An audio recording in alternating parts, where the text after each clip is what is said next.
My roommate slapped the DNA printout on my face, screaming she was the true heiress and I was the imposter. I blinked at the page. Wait, what?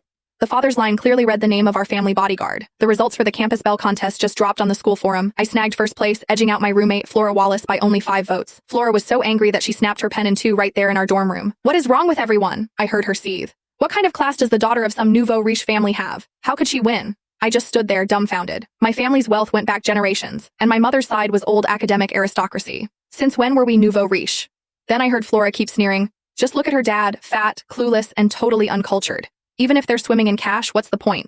You can tell he's never cracked open a book in his life. And that was when it finally clicked for me. Not long ago, I got sick. My parents were overseas and couldn't come pick me up from school, so they sent Evan Sullivan, my dad's bodyguard, instead. Evan served in the military in his youth and has put on some weight since those days. Having seen combat, he's a bit superstitious and tends to wear a mix of agate crosses, Buddhist prayer beads, and all sorts of lucky charms. And on top of that, I was always carrying around my Chanel and Hermes bags like it was nothing. Flora had mistaken Evan for my father and decided he was some tacky, newly rich tycoon. But I couldn't be bothered to spell it out for her. I just smirked, cold and mocking.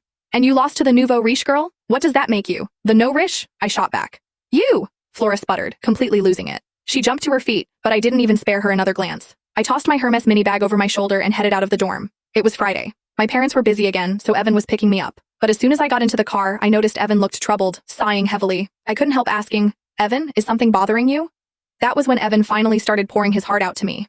Miss, I only recently found out that my daughter Diana isn't actually my real child. Turns out she got swapped at the hospital when she was born, Evan said, voice trembling with emotion and disbelief. I was totally floored. I never thought a soap opera plot like a baby switch could happen in real life. So what are you going to do now? I asked. I've got to find my biological daughter, of course. Evan sighed deeply, sounding just worn down. She's my own flesh and blood. I couldn't help but frown, concern filling my voice. But what about Diana? Diana was Evan's daughter, the same age as me. We'd grown up side by side and were so close, so of course I was worried sick about her. Just hearing Diana's name made Evan's face soften. I watched Diana grow up. Blood or not, she'll always be my daughter. Hearing that made me relax. I immediately started thinking up a plan to help him out. Don't worry, Evan. My dad just picked up a couple of new media companies, so I'll have them post some announcements online for you. With those connections, I bet you'll find your real daughter in no time, I said, trying to cheer him up. Evan's face finally lit up, and he kept thanking me over and over. My dad never wastes a second. Once he set his mind on something, it got done fast. After I mentioned it to him, Monday rolled around, and I'd barely walked onto campus before my phone blew up with a message from Evan. He sounded on top of the world.